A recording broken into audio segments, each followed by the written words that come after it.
I had set aside $15,000 for a better life, but my ex-wife, who turned out to be a whore, abandoned our children. She squeezed extra $200,000 through the courts without my knowledge, and you wouldn't believe what my ex-wife did. She took out a $10,000 loan in my name, and when she found out I had $300,000, she tried to claim part of it through the court, even though she wasn't helping with our kids. All she wanted was money from me. Honestly, I never thought I'd be the kind of person to share something like this, but after thinking about it, I realized that maybe talking about it could help. It's been 13 years since my divorce from Sophie, but the aftermath still hits me like a ton of bricks. Sophie and I met when we were both in our early 20s, and at first, she seemed perfect for me. She was charming, confident, and full of big plans for the future. We got married when I was 27, and not long after, we had two amazing kids, Alice, who's now 16, and Luke, who just turned 14. I've always tried my best to keep things calm for their sake, but getting along with Sophie has been one of the hardest things I've ever had to deal with. Looking back, I see the red flags I ignored even before we tied the knot. Sophie had this way of twisting the truth to fit her needs. At first, it was small things, like mixed-up stories about her childhood or the reasons she'd left certain jobs. Over time, it became more obvious. She'd blame others for things she'd clearly caused, manipulate situations to get what she wanted, or just flat-out lie when it worked in her favor. But back then, I was young, naive, and thought I could help her. Our marriage started falling apart a few years in. We fought constantly about money, parenting, even the little things like who was responsible for what around the house. Sophie had a habit of overspending, always coming up with elaborate excuses for it.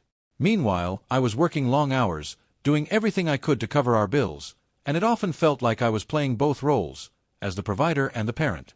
But it wasn't just the financial strain. Sophie's unpredictability made it impossible to trust her with anything serious. Eventually, things reached a breaking point, and I knew I had to end it.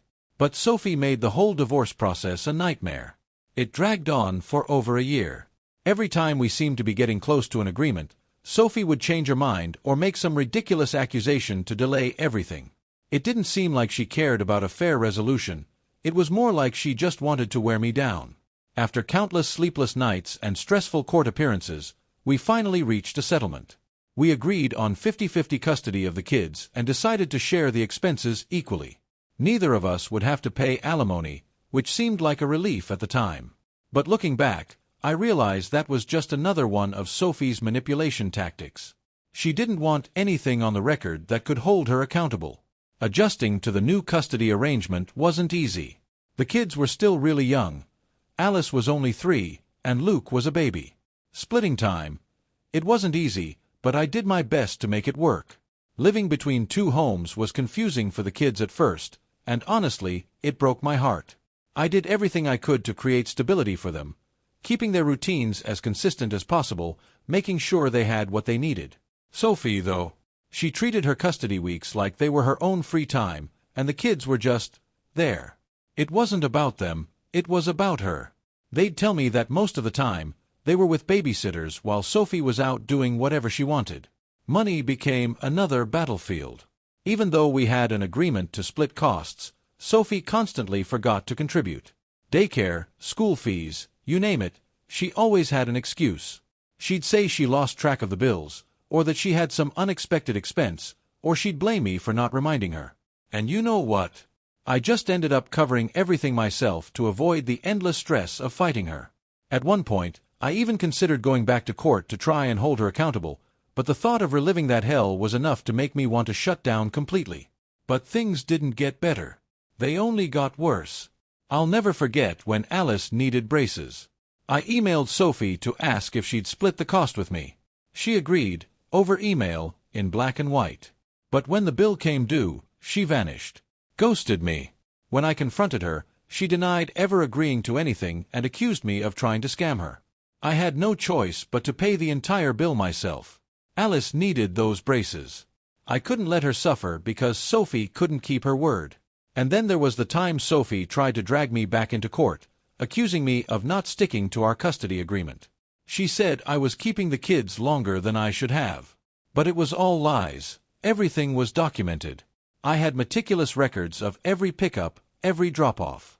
Sophie had a history of twisting the truth, and I was ready for it. When I presented my records, the judge tossed out her case, but that didn't make it any easier. The whole thing drained me. It was exhausting, trying to protect myself from her lies. Through it all, I did my best to shield Alice and Luke from the worst of Sophie's behavior. They're old enough now to see things for what they are, but I never say a bad word about Sophie to them. They deserve the chance to form their own opinions, even if things are complicated. Still, there are times when they come to me, frustrated with her, and it stings. It's hard not to feel bitter when you've been through this kind of emotional warfare for so long. 13 years later, I've rebuilt my life. I found stability, a loving partner, and a career that lets me provide for the kids. But some days, I look back and wonder how I let myself get so caught up in Sophie's toxic mess. The divorce may have ended the marriage, but the fallout is far from over. I'm still fighting every single day to protect my kids and make sure they're okay. After everything, the one thing I know for sure is that I have to fight for Alice and Luke's future, because they deserve better than the chaos Sophie brought into their lives. The money I'd earned during our marriage taught me a brutal truth. If I didn't take control of their financial security, no one would. I wasn't just thinking about saving for their college or their first cars, I was preparing for anything life might throw at them. And believe me, I didn't know how soon those curveballs would come. 13 years ago, life hit me with two major, unexpected windfalls. A $120,000 settlement from a workplace injury and $100,000 from a distant aunt's inheritance. These weren't just random strokes of luck, they were lifelines, and I vowed not to waste them. My goal was simple, to be a safety net for Alice and Luke, to give them opportunities one never had, no matter what Sophie did or didn't do. The injury settlement was a turning point. I'd spent my 20s working in construction, a job I loved, even though it was risky. But then, one rainy afternoon, a scaffolding collapsed beneath me, and I fell nearly 20 feet. My leg was shattered in 3 places, and my wrist was fractured. The recovery was grueling. Months of surgeries, physical therapy, and living with a metal rod in my leg that still throbs whenever the weather shifts. That accident ended my career on the job site, but it also brought compensation that became the foundation for everything I was building for my kids. The inheritance was even more of a shock. Aunt Margaret, someone I'd barely known, left me $100,000. She was a distant relative from my father's side, living alone in some quiet, isolated town. Apparently, she'd admired my dedication to my kids, had seen pictures and heard stories through the family. When she passed, I found out she'd left me this gift. I was floored. To this day, it chokes me up thinking about her quiet generosity.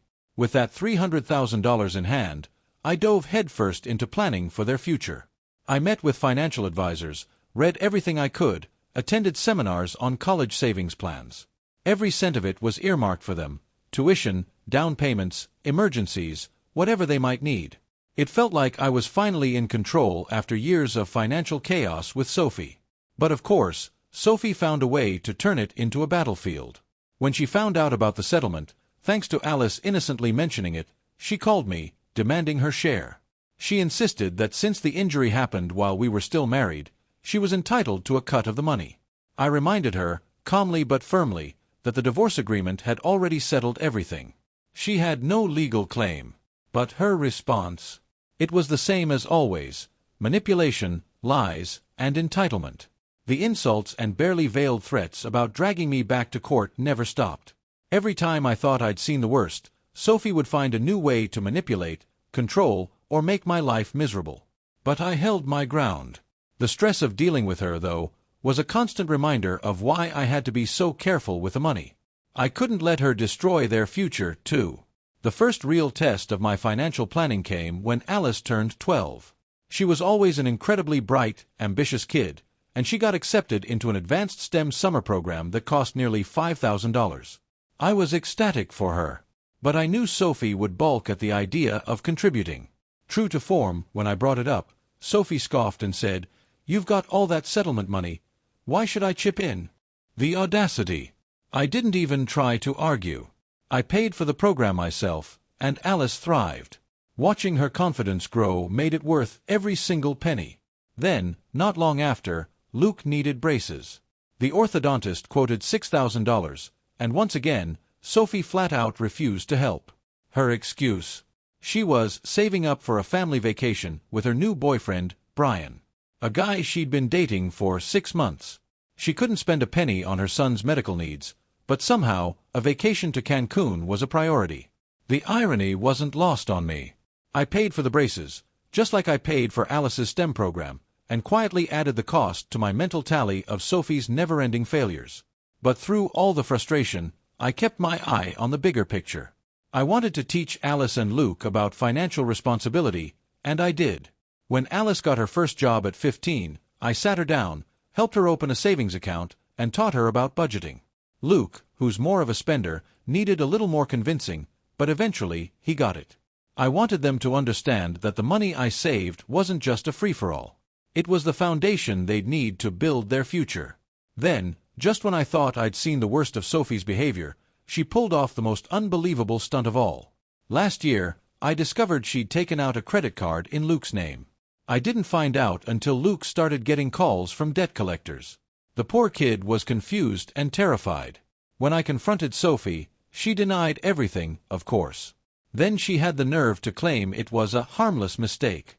A harmless mistake that resulted in nearly $10,000 in charges, including a ridiculous shopping spree at a high-end boutique and several weekend getaways at luxury hotels. I immediately reported the fraud and worked with a lawyer to clear Luke's name. The credit card company eventually removed the charges, but the damage was done. Luke was devastated, not just by the financial mess she created, but by the crushing realization that his own mother had betrayed him. It was a painful, brutal lesson, but one he needed to learn about why I'd worked so hard to protect their future. Now, 13 years after the divorce, I'm proud of what I've managed to build for my kids. The college funds and savings accounts are still intact, despite Sophie's best efforts to tear them apart. I've kept everything in place for them. It hasn't been easy. It's been a battle. But I'm not just protecting money. I'm protecting their future, because Sophie will never do that for them. If you'd told me years ago that Sophie would ever have the nerve to ask me for child support, I would have laughed in your face. Not because it was funny, but because it was utterly absurd. We'd finalized our divorce 13 years ago. No alimony, 50-50 custody of Alice and Luke, and a clear agreement to split their expenses. That was it. There was no room for discussion. But Sophie, she's always had a knack for twisting things to suit her. And this time, she took it to a level I never saw coming. It started with a phone call. I hadn't heard from Sophie in weeks, which wasn't unusual since we rarely communicated unless it was about the kids. But when she called, her tone was off, too upbeat, too cheerful. That only ever meant one thing: trouble. "I need to talk to you about something," she said, dripping sweetness. "It's about the kids." I braced myself. Whenever Sophie used the kids as an opening line, I knew I was about to be hit with something I wasn't prepared for. "Go on," I said, my voice cautious. "Well, things have been a little tight financially," she started, as though it was some new revelation. "You know how it is with a big family. Brian and I have 4 kids now, and with daycare, school supplies, groceries, it's just a lot. We're doing our best, but we're struggling. It's hard to make ends meet." I didn't respond. I just let the silence hang there. Sophie hated silence. She never could handle it. It made her squirm, and she usually couldn't resist filling the space with whatever scheme she was brewing. "We were wondering," she continued, her voice oozing with fake sincerity, "if you could help us out a bit. Not a lot, just some child support for Alice and Luke. It would really take the pressure off." I was stunned. I had to take a moment to process what I was hearing. "Child support? What?" I repeated, my mind struggling to catch up. "We've had a custody agreement for 13 years, Sophie. We've split everything evenly. You've never brought this up before." Her tone shifted, cold, condescending. "Well, things change, don't they? You got that big settlement years ago. You're doing fine. We're struggling. It's for the kids. Don't you care about their well-being?" My blood was boiling. I could feel my jaw tighten. Of course I care about their well-being. That's why I've been paying for practically everything they need for years. Remember Alice's STEM program? Luke's braces? The times you refused to pay your share? That's all ancient history, she snapped. I'm talking about now. We're drowning, and you have the means to help. The audacity. The gall of her. She had spent years dodging her responsibilities when it came to our kids, and now, Now she had the nerve to ask me for money. Not just for Alice and Luke, but to prop up her new family with Brian. She wanted me to help support her life, too. I was left speechless. The nerve. The hypocrisy. Out of curiosity, and a sick, morbid fascination, I asked Sophie, "What exactly are you dealing with financially?" She hesitated for a moment before launching into a list of disasters. Brian had lost his job months ago and couldn't find steady work. Their mortgage was 2 months behind, and they were about to lose their house. One of their younger kids had a medical condition that required expensive treatment, and Sophie's part-time administrative assistant job barely covered the basics. I could feel the fury boiling inside me, threatening to explode. "Sophie, I'm sorry you're going through all of this, but child support is not going to fix your financial mess. And frankly, it's not my responsibility to bail you out." Her voice turned cold, venomous. "So that's it. You're just going to let your kids suffer because you're too bitter to help." I lost it. "Don't you dare try to guilt-trip me. I've been there for Alice and Luke every step of the way, financially and emotionally. Can you say the same? Where was your support when Alice needed braces?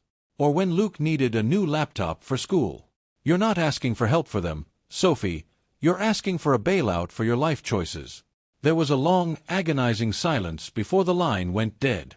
She hung up. I thought that was the end of it. But with Sophie, it never is. A week later, I get an email from Brian. I couldn't believe it. How did he even have my contact info? But of course, Sophie must have passed it along. His tone was polite, too polite, as if he thought he could play the reasonable one. He rattled off how difficult things had been for their family, and how much it would mean if I could contribute to the kids' upbringing. He even had the nerve to say, "It takes a village to raise children." The audacity! This man, who had 4 kids with Sophie, none of whom were mine, was now asking me to pay child support for Alice and Luke, like that money wasn't going straight to pay their bills or fund their vacations. I didn't even respond. Instead, I forwarded the email to my lawyer. Legally, Sophie had no grounds. Our custody arrangement and financial agreement were set in stone.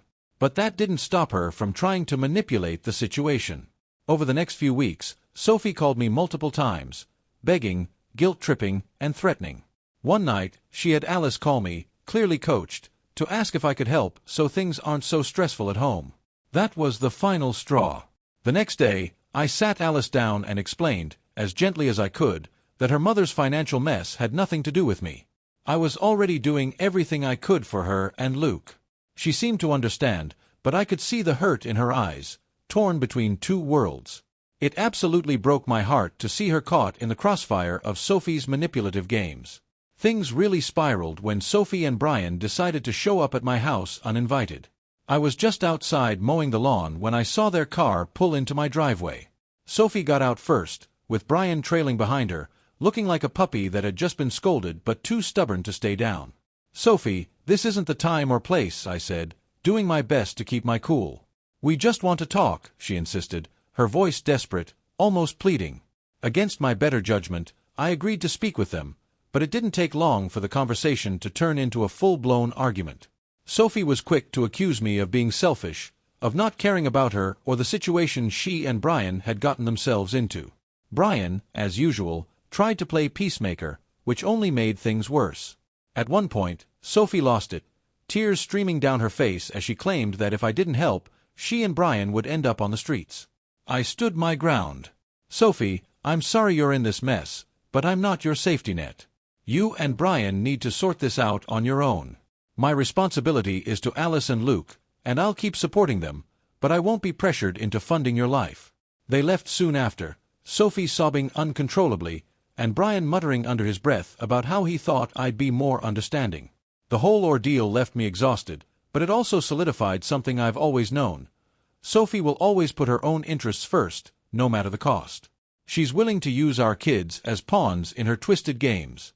As painful as it was to watch her behave this way, I couldn't, and wouldn't, let her drag me or Alice and Luke into her chaos. A few weeks passed after that disastrous meeting, and I honestly thought things might finally settle down. I had made it clear, in no uncertain terms, that I wasn't responsible for bailing them out of their mess. But as always, Sophie wasn't one to take no for an answer. Instead of backing off, She ramped up her manipulation to a whole new level. It all started with a phone call from Alice. She sounded unusually nervous, which immediately raised red flags. "Dad," she began, her voice faltering, "Mom and Brian have been talking about something, and they want to have a family meeting. Like, with all of us." "A family meeting involving Sophie? That couldn't be good. What's it about?" I asked, already feeling the anxiety creeping in. She hesitated before answering, her voice barely above a whisper. "I'm not sure, but I think it's about the money you've been saving for me and Luke. Mom keeps saying it's not fair that Brian's kids don't have the same opportunities." That was it. My blood boiled, and my stomach tightened, but I forced myself to stay calm. "Alice, listen to me. Whatever your mom and Brian are planning, that money is for you and Luke. No one else. And that's not going to change." "I know, Dad," she replied quickly. "I just thought you should know what they're saying. It's been really weird around here lately." I reassured her that everything would be fine, but deep down, I knew this wouldn't be the last of their attempts. Sophie was relentless. Nothing would ever be enough for her. And I had to be prepared for whatever scheme she'd come up with next. The moment we hung up, a firestorm of rage and disbelief tore through me. Sophie and Brian had crossed a line I never thought they would, and the sheer audacity of their demand made my blood boil. How dare they even think about touching the accounts I had spent years building for Alice and Luke? It was beyond manipulation. This was an outright attack. They had no right to involve the kids in their mess. I knew then that I had to stop this dead in its tracks, before their manipulative games reached new, more dangerous levels. A few days later, Sophie called. No pleasantries, no niceties, just straight into her pitch, dripping with entitlement. "We need to talk about the savings accounts you've set up for Alice and Luke," she demanded, as if it were her prerogative. "There's nothing to talk about," I responded, my voice sharp and unforgiving. "That money is for their future. End of story." Her tone turned venomous. "You're being selfish," she hissed. "Brian and I are trying to give all our kids a fair shot in life. We're drowning here, and you're just sitting on your money, doing nothing with it. What harm would it do to share some of it with Brian's kids?" The audacity of her words hit me like a slap in the face. "Sophie, that money has nothing to do with Brian or his kids. I saved it for Alice and Luke because I knew you couldn't be trusted to contribute. And now you're proving me right." She didn't flinch at the insult. She was relentless. "They're siblings. Don't you see what this is doing to the family? If two of them have everything while the others have nothing, there's going to be resentment. This isn't just about money, it's about family harmony." A bitter laugh escaped me, full of disbelief and contempt. "Family harmony? You're the one who spent years tearing this family apart, undermining me at every turn. And now you're trying to act like you're the one holding it all together? That's rich, Sophie." Her voice cracked with desperation, screeching, "I'm trying to do what's best for everyone. You're just being petty and stubborn." "No, Sophie," I shot back, barely keeping my composure. "I'm protecting my kids. I won't let you or Brian steal what belongs to them. This ends now." I slammed the phone down, my hands shaking, the anger coursing through me like electricity. But of course, Sophie wasn't done. She wouldn't stop, not until she got what she wanted. Over the next few weeks, she and Brian threw every manipulative tactic they could think of at me.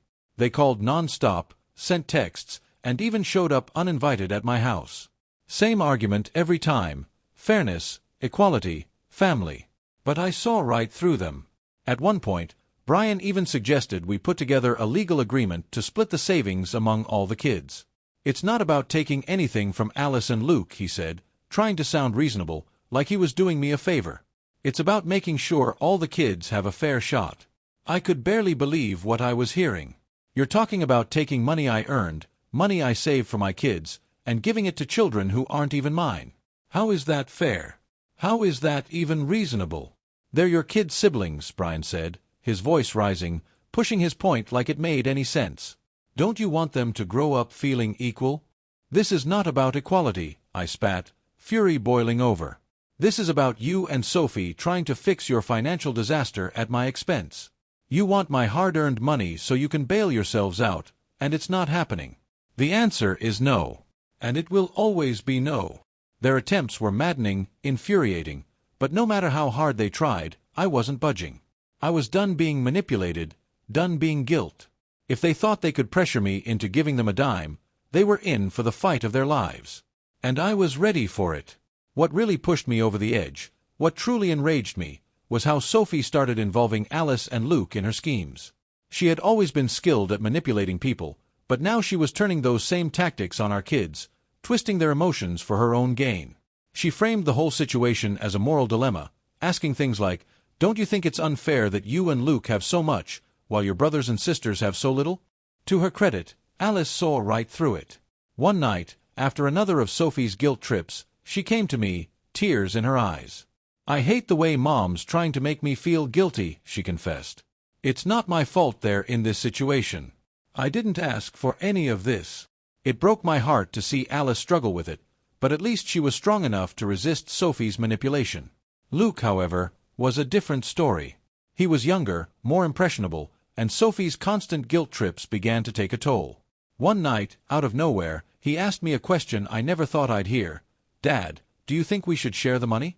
I don't want Mom to be upset." That hit me like a punch in the stomach. I sat him down immediately, trying to explain as gently as I could that the money was for him and Alice.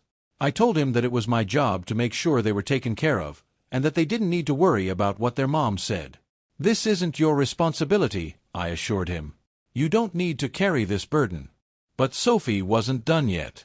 Her most shocking move came a few weeks later when I received a letter from her lawyer. She was trying to take me to court, claiming that the savings accounts should be considered marital property since I had started them while we were still technically married.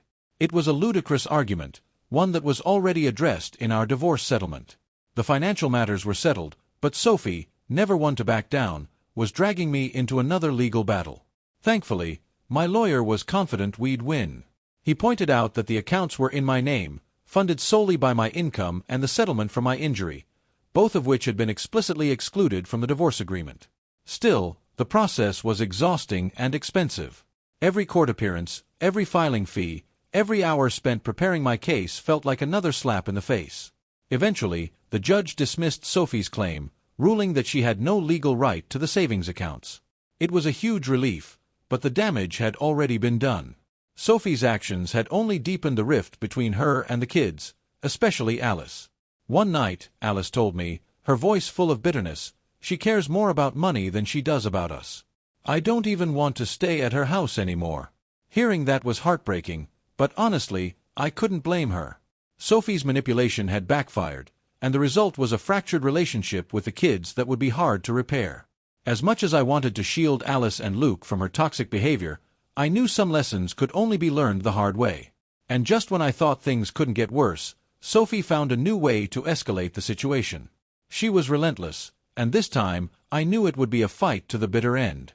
Sophie found yet another way to stir up chaos when she realized she couldn't get to me legally. Her focus shifted entirely to the kids, and this time her tactics were even more insidious.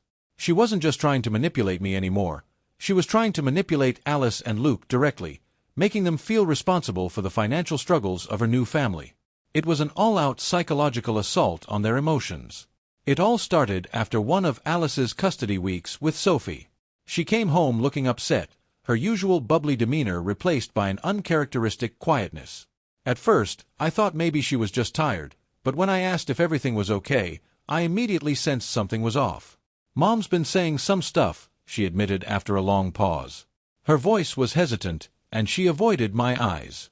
"What kind of stuff?" I asked, my stomach tightening. "She keeps talking about how hard things are for her and Brian," Alice confessed. "She says it's not fair that I have all this money saved up while my half-siblings have nothing. She wants me to share it with them." My blood pressure spiked. I could feel the anger rising inside me, but I forced myself to stay calm, for Alice's sake. "What did you say to her?" "I told her it's not my money to give away," Alice responded quickly. "I told her you saved it for me, for college or whatever I need." But she wouldn't drop it. She kept saying things like, "Don't you care about your brothers and sisters? If you really love them, you'd want to help." It made me feel awful. The weight of what Sophie had done hit me like a ton of bricks. Sophie had crossed so many lines over the years, but dragging Alice into her financial mess was a new low. A part of me wanted to rage at Sophie, but I had to focus on Alice right now. I hugged her tightly. Alice, you are not responsible for your mom's situation or her kids' needs. That money is yours. It's for your future, for your education, for whatever you need. Don't let anyone make you feel guilty about that. Alice nodded, but I could still see the lingering doubt in her eyes. As much as I wanted to shield her from this emotional turmoil, I knew Sophie wouldn't stop. And I was right. The next week, Sophie tried a different approach, this time, framing the situation as a teachable moment for Alice. According to Alice, Sophie told her, your dad may have saved that money, but it's important to learn how to be generous. Life isn't fair, and sometimes you have to step up and help those who have less. Alice, as sharp as ever, saw through the act immediately, but that didn't make it any less exhausting for her. One night, she broke down in tears. She makes me feel like I'm a bad person for saying no, Alice sobbed. I don't know what to do, Dad. I pulled her into a tight hug, trying to reassure her. You don't owe anyone an explanation. Your mom's choices aren't your responsibility. I'll talk to her about this, but you don't have to carry this burden. When I confronted Sophie about it, she doubled down, smug as ever. I'm just trying to teach her empathy, she said, her voice dripping with condescension. You're the one raising her to be selfish. I couldn't believe what I was hearing. Sophie had stooped to a new level of manipulation, pitting me against Alice and twisting the narrative to make me out to be the villain. But I wasn't going to let her poison my relationship with my daughter. I was done playing her games. Selfish empathy. I shot back, my voice laced with fury. You're trying to guilt-trip her into giving away money that doesn't belong to you. That's not empathy, Sophie. That's manipulation. The argument, as always, spiraled out of control, but I refused to back down. I made it crystal clear, if she continued to pressure Alice, I wouldn't hesitate to take legal action to limit her influence. Sophie scoffed at my threat, but I could tell it hit a nerve. For a fleeting moment, I saw her hesitate, as if the weight of my words finally registered. Unfortunately, it didn't take long for her focus to shift. This time, her attention turned to Luke. At 14, he was far more impressionable than Alice, and much less equipped to see through Sophie's manipulation. One day, he came home and asked me point-blank, his voice small and uncertain. Dad, do you think we should help Mom and Brian? The question caught me completely off guard. Why do you ask that? I said carefully, trying to mask the panic rising in my chest. Mom keeps saying how hard things are for them, Luke explained. She said Brian's been working so much overtime, and they still can't keep up with the bills. She said if we helped out, maybe they wouldn't have to sell the house. I felt my blood boil. My fists clenched, struggling to keep my anger in check. Sophie had no right to burden Luke with adult problems, let alone make him feel responsible for her financial stability. Luke, listen to me, I said, placing a hand firmly on his shoulder. You are not responsible for your mom's choices or her finances. Your job is to focus on school, your friends, and being a kid. Let me handle the rest. But what if they lose the house? Luke asked, his voice small and full of uncertainty. That's not on you, I said, my voice firm. It's on your mom and Brian to figure out how to fix their situation. You and Alice have your own futures to think about, and I'm here to make sure you have what you need. He nodded slowly, but I could see the conflict in his eyes. The weight of Sophie's guilt trips had already taken root. I knew this wouldn't be the last time she tried to manipulate him, and I was starting to fear just how deep her influence was sinking. Over the next few weeks, Sophie's pressure tactics escalated. She began comparing Alice and Luke to their half-siblings, trying to create guilt where there was none. Your brothers and sisters would do anything for you, she said. Why can't you do the same for them? But that wasn't all. She even tried to drag Brian's oldest son, Kevin, 16 and close in age to Alice, into it. Kevin looks up to you, Sophie told Alice one day. He's been working after school to help out with groceries. Don't you think it's unfair that he has to work so hard while you have all this money sitting in an account? When Alice told me about this, I saw red. Sophie was deliberately trying to pit the kids against each other, trying to create a sense of obligation where none existed. I had to stop this. I couldn't let her poison their relationship like this.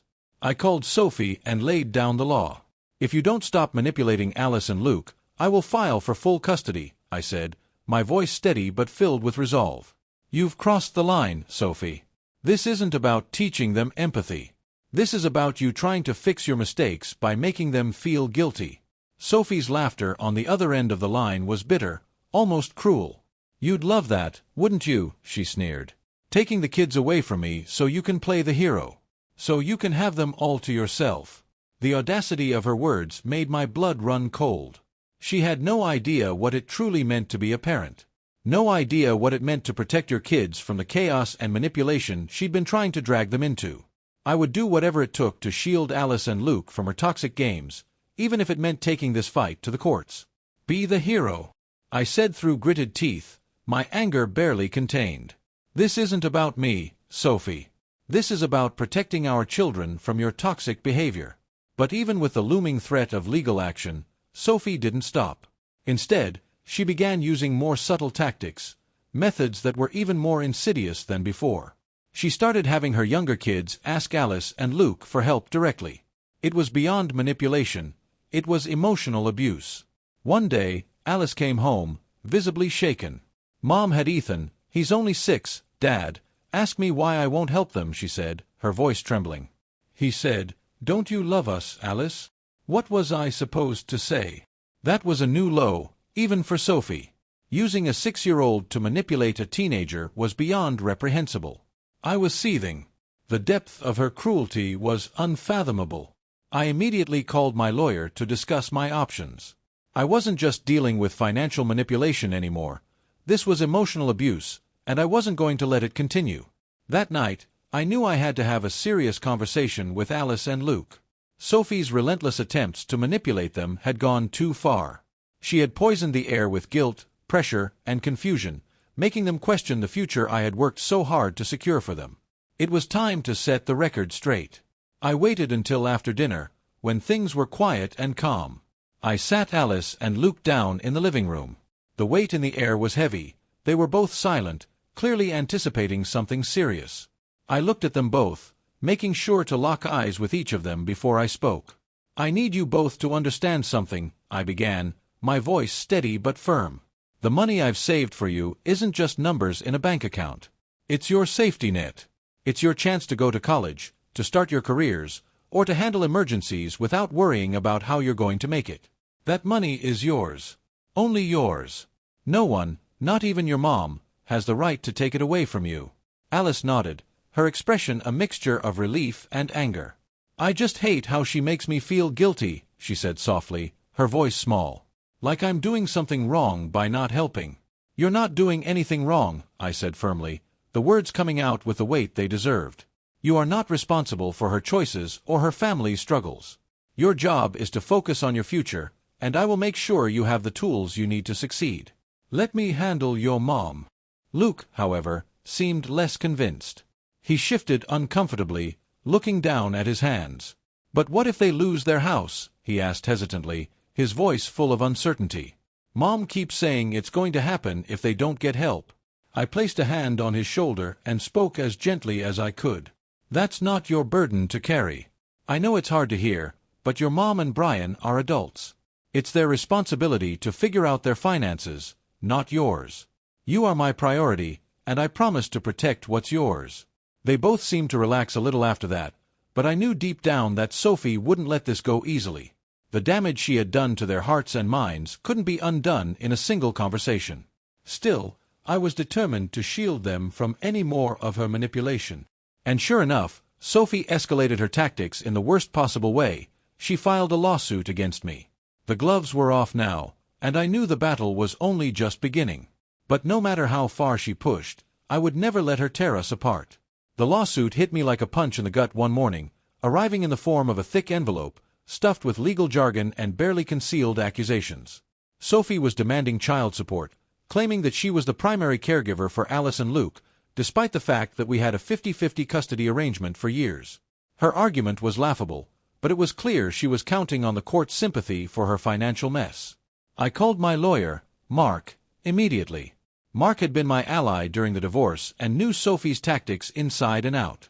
"This is a desperation move," he said, after reviewing the paperwork. "She's hoping to scare you into a settlement, but she's got nothing. You've been an equal parent since day one, and we have the proof to back it up. Still, the thought of dragging this back to court made my stomach churn. The first round had been a nightmare, and I hated the idea of subjecting Alice and Luke to any more of this nonsense.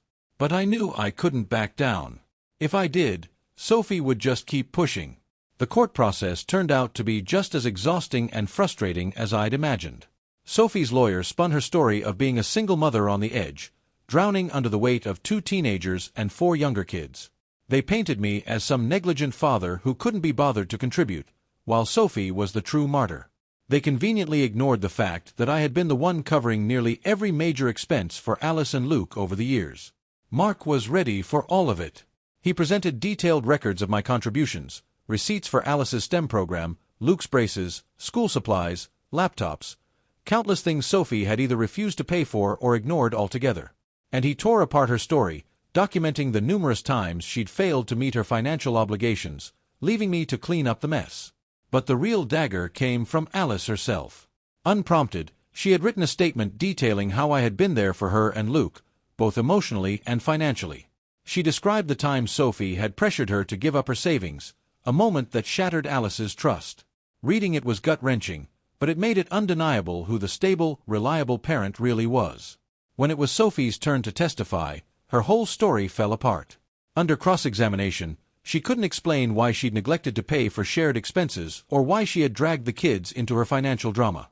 Her attempts to play the victim only exposed her for what she really was, manipulative and self-serving. In the end, the court ruled in my favor. The judge recognized that I was fulfilling my parental duties and dismissed Sophie's claims as nothing more than a baseless, last-ditch effort to squeeze money out of me. Her financial mess was hers to fix, and the judge made that crystal clear. Sophie's demand for child support was flatly rejected, and in a rare moment of justice, the judge even reprimanded her for using the lawsuit as a tool to harass me. Walking out of the courtroom that day, I felt a strange mix of relief and sheer exhaustion. The battle was over, for now, and Sophie had finally been held accountable for her selfishness. But the real win wasn't the legal victory. It was the fact that Alice and Luke had witnessed the entire thing and saw the truth for themselves. They knew I was the one who truly had their backs, no matter the cost. In the weeks that followed, Sophie's behavior shifted dramatically. Her calls and texts stopped completely. Her attempts to manipulate the kids fizzled out, almost as if she had finally realized that her games were no longer working.